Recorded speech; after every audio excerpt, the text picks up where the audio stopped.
Uma cadeia de montanhas tão antiga que já estava aqui mesmo antes dos dinossauros. Um palco como esse, recheado com uma floresta densa, banhado por uma neblina e por um mistério ao seu redor, já deve ter observado muitas coisas.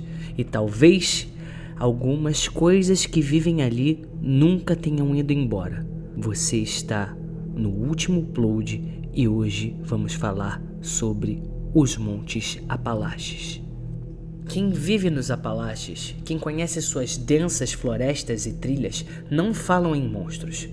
Falam respeitosamente de regras que somente aqueles que vivenciaram seus mistérios e voltaram com sua sanidade intacta são capazes de compreender. Com tantos anos de existência, acredita-se que essa gigantesca cadeia de montanhas e suas florestas já foram testemunhas de inúmeros fatos sobrenaturais. Que a neblina densa em suas trilhas sinuosas são retratos desbotados de rituais corrompidos que ainda sobrevivem com o tempo. Acredita-se que as regras não são ecos de uma lenda, mas um salva-vidas em meio a um caos que devora implacavelmente os desavisados. E para lhe proteger, falaremos sobre essas regras de segurança e também sobre as criaturas que essas lendas contam. Fato ou ficção, é de grande verdade que os Montes Apalaches infelizmente guardam números de desaparecimentos que até hoje não foram solucionados. Regra número 1. Nunca responda se chamarem seu nome. Nos Apalaches existe uma regra simples. Se alguém chamar seu nome na floresta, não responda. Não importa se a voz parece conhecida. Não importa se soa humana.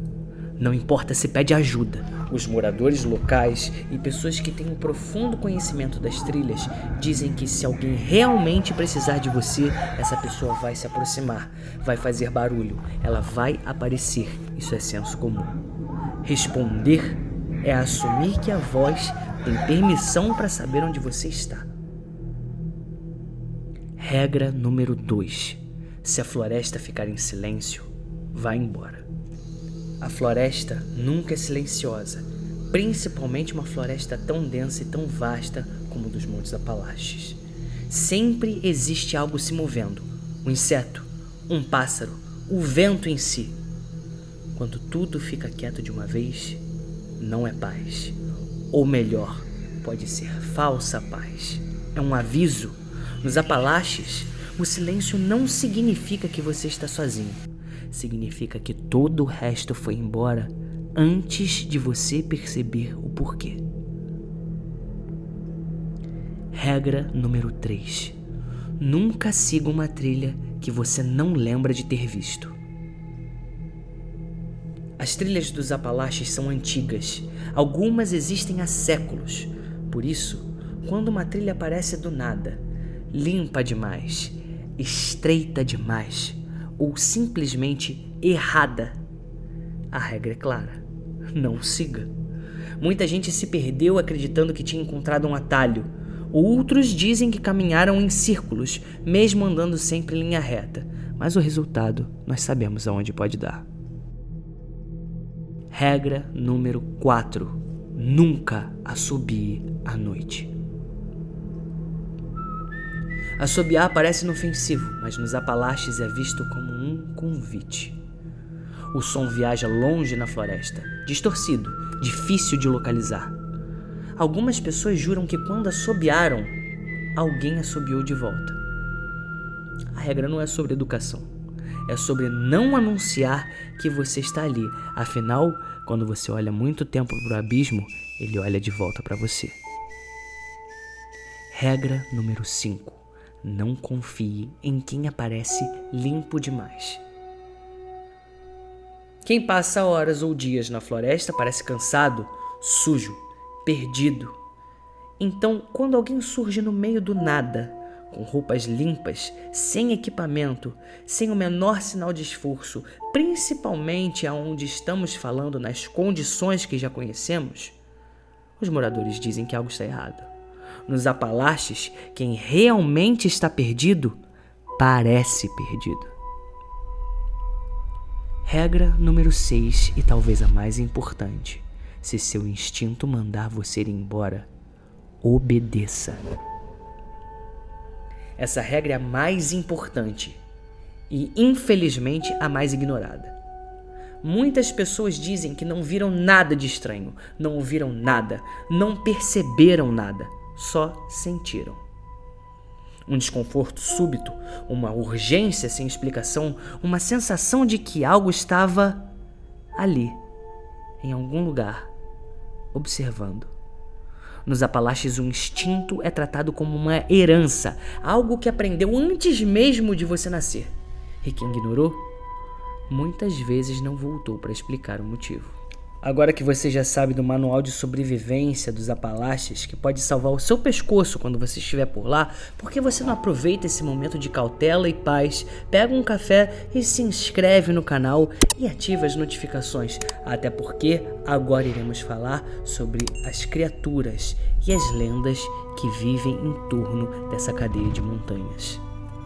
Quando vocês estiverem nessas trilhas sinuosas, é de suma importância que vocês levem em consideração, junto com um conjunto de regras, que vocês serão recepcionados por ursos negros americanos, os Black Bears, cobras venenosas dos Apalaches, javalis selvagens, coiotes, especialmente em matilhas, além de aranhas venenosas. Esse é o prato de entrada, onde vocês vão receber as mais calorosas boas-vindas. Portanto, é de senso comum, inclusive uma das regras, que se evite ao máximo fazer essas trilhas durante a noite. Visibilidade quase zero, neblinas que podem se formar de repente e essa gama de animais extremamente perigosos. Além deles, é claro, temos as lendas, as histórias que são contadas por gerações. Primeira criatura, Not Deer, o cervo que não é um cervo. Quem cresce nos Apalaches aprende cedo a reconhecer um cervo. A forma, o jeito de andar, o olhar. E é exatamente por isso que o Not Deer assusta. Relatos descrevem corpo de cervo, pernas longas demais ou dobradas errados, olhos voltados para frente como os de um predador. Movimento irregular, quase quebrado. O detalhe mais perturbador não é a aparência, é o comportamento. Cervos fogem. O Not Deer observa. Muitos relatos vêm de motoristas em estradas rurais que dizem que a criatura fica parada, encarando, mesmo com faróis ligados. Criatura número 2. Crawlers, os humanos pálidos. Algumas pessoas dizem que viram algo humano. Outras dizem que não parecia humano o suficiente. Os crawlers são descritos como muito altos ou anormalmente magros, pele branca ou acinzentada, movimentação rápida, rasteira ou em 4 apoios, olhos grandes e reflexivos. Eles não atacam nos relatos mais comuns, eles observam. Para muita gente, isso é pior. Dizem que eles surgem com frequências em trilhas abandonadas, entradas de cavernas e áreas onde a floresta fica silenciosa. Lembra dos avisos? Criatura número 3. Wood Booger, o Bigfoot dos Apalaches. Antes da palavra Bigfoot ou pé grande existir, os Apalaches já falavam do Wood Booger. A descrição tradicional é simples, ele é muito alto, extremamente forte, passos pesados, cheiro forte e desagradável. Diferente de outras lendas, essa daqui não vem só de curiosos. Relatos vêm de caçadores, lenhadores, pessoas que viveram décadas na região. Eles dizem que o Wood Booger não caça pessoas, ele expulsa elas dali. Sorte a nossa. Criatura número 4. Mimics, as vozes na floresta. Essa é a razão pela qual existe a regra de nunca responder quando chamam o seu nome. Os Mimics não têm uma forma definida, eles são descritos pelo que fazem. Imitam vozes humanas, chamam por nomes específicos, pedem ajuda. Soam próximas, mas nunca se aproximam. O mais estranho é que muitas pessoas juram ouvir a voz de alguém que conhece, mesmo estando completamente sozinhas. Ainda assim você vai querer responder? Criatura número 5. As bruxas dos Apalaches, em especial Spearfinger. A Spearfinger não é uma criatura que corre atrás de você. Ela é uma criatura que espera. Ela vem do folclore Cherokee, povo indígena que viveu e vive em áreas que hoje fazem parte dos Montes Apalaches, especialmente Carolina do Norte, Tennessee e Geórgia. Ela não é um monstro comum. Ela é descrita como uma entidade enganadora. Relatos tradicionais descrevem forma humana, geralmente se apresenta como uma mulher idosa, pele aparentemente normal, voz fraca ou cansada. O detalhe que entrega Spearfinger você só percebe tarde demais, que é o seu dedo em forma de lança, longo, afiado, feito de pedra ou às vezes osso, capaz de atravessar um corpo humano com muita facilidade. E ela não ataca qualquer um.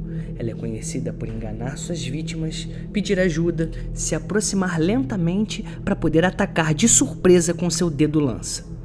Segundo a lenda, ela retira órgãos, principalmente fígado e coração. Os Mimics, a bruxa Spearfinger e a próxima criatura dessa lista são a justificativa exata pelo qual não devemos responder às vozes ou nos deixar cair nas enganações das trilhas dos Montes Apalaches. Criatura número 6, o Wendigo. O Wendigo parece algo que já foi humano, mas passou tempo demais sem ser. Nas descrições mais recorrentes nos relatos, eles são extremamente altos e magros. Possuem um corpo esquelético com costelas aparentes, braços e pernas longos demais para a proporção humana, postura curvada ou antinatural, pele pálida, acinzentada ou esticada, olhos fundos ou brilhantes no escuro. A aparência varia conforme a região e a época. Em versões tradicionais não há chifres. Isso vem de adaptações mais modernas. O Wendigo é um exímio caçador. Ele possui uma inteligência grande o suficiente para bolar armadilhas e artimanhas para enganar. Ele consegue mimetizar a voz humana e ele usa esses artifícios para enganar, para encurralar, enfraquecer e isolar. E após a vítima estar completamente quebrada e isolada é quando ele ataca, quando ela está fraca, perdida e sozinha. Ele não aparece para quem está cercado, ele aparece para quem está quebrando. Talvez nenhuma dessas criaturas exista de verdade. Talvez todas elas sejam exageros. Mas quando as mesmas histórias surgem em lugares diferentes, com pessoas que nunca se encontraram, a pergunta deixa de ser isso é real e passa a ser por que tanta gente tem medo da mesma coisa. As regras não estão escritas em placas, não estão nos mapas, elas existem porque em algum momento alguém fez exatamente o contrário. Até o próximo vídeo.